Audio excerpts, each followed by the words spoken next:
মাকে আমি দেখে রাখতে পারবো না। তুই না পারলে আমিও পারবো না। কোথায় যাক যাক আমি জানি নাকি।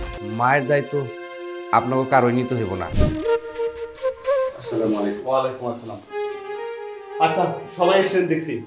শুনেন, আপনার বাবা মরে যাওয়ার সময় এই সকল সম্পত্তি আপনাদের দুই ভাই বোনকে লিখে দিয়েছেন। এখন আপনারা সিদ্ধান্ত নিন আপনার মাকে কে দেখবেন। বোন, তুই আমার থেকে বড় আছিস, আর তাছাড়া তোর বড় হিসাবে একটা দায়িত্ব কর্তব্য আছে মাকে দেখাশোনা করার। আমি তো বিজনেসের কাজে প্রায় বাইরে থাকি, অনেক ব্যস্ততার মধ্যে থাকি, বাইরে যেতে হয় দেশের। তুই বাসা থাকিস, তুই দেখাশোনা কর, আমি পারবো না, বুঝছোস? এই তুই পারবি না, আমি কি পারবো নাকি? আমি একটা মেয়ে মানুষ, আমার ফিউচার নেই? 2 দিন পর যখন আমার বিয়ে হবে, আমি কি মায়ের সেবা যত্ন করার জন্য এখানে পড়ে থাকবো? আমারও তো একটা ফিউচার আছে, আমারও তো একটা সংসার গুছাতে হবে। আমি পারবো না।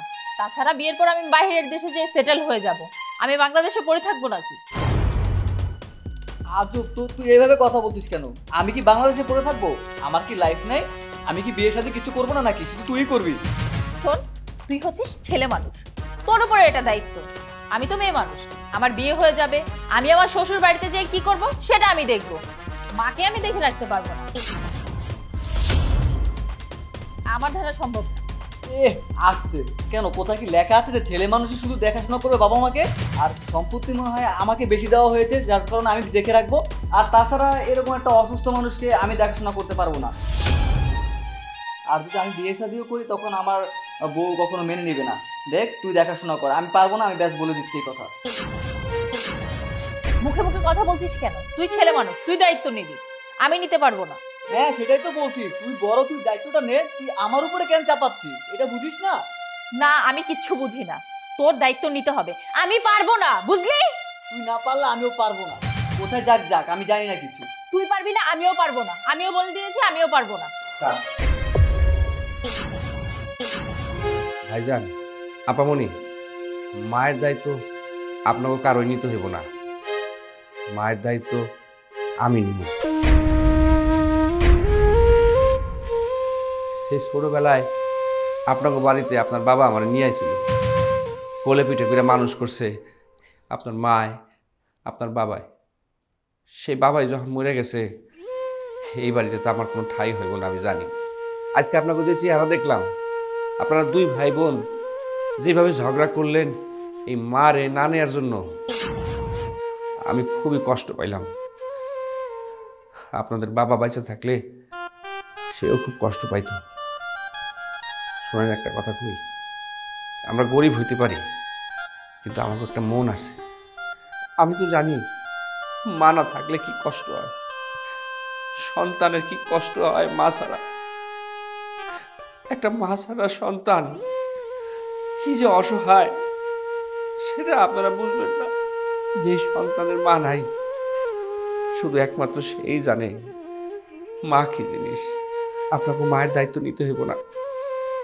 এই মায়েরে আমি রিক্সা চালায় খাওয়াবো,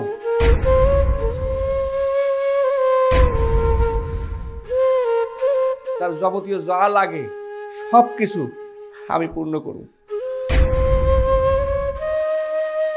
তবু আমার মায়ের গায়ে কোনো আঘাত আনতে দিব না, মায়ের কোনো কষ্ট হইতে দিব না।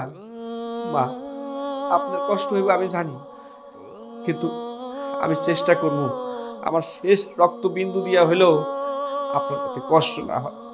চলেন মা। উকিল সাহেব, সত্যি কথাটা বলুন। মা, কি বলছো তুমি? কিসের সত্যির কথা বলছো? আপনার বাবা আপনাদের নামে নয়, আপনার মায়ের নামে সকল সম্পত্তি লিখে দিয়েছে।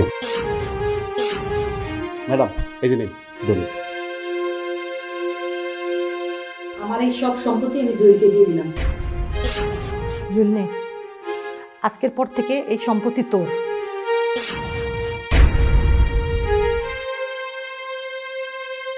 না মা, এই সম্পত্তি আমার লাগবে না। এই সম্পত্তিতে আমি কি করব? আমি একটা মূর্খ সূক্ষ্ম মানুষ, এই সম্পত্তি আমার লাগবে না, আমার মারে লাগবে। আপনি ভাইজান, এই যে এই সম্পত্তি আপনারা নিয়ে সুখে থাকেন, আমি আমার মারে নিয়ে যাই। আপনার কাছে একটা অনুরোধ, আপনারা কোনোদিন এই মায়ের দাবি নিয়ে আমার কাছে আসতে পারবেন না। এইটা আপনার কাছে আমার অনুরোধ। মা চলে। হ্যাঁ বাবা, চল।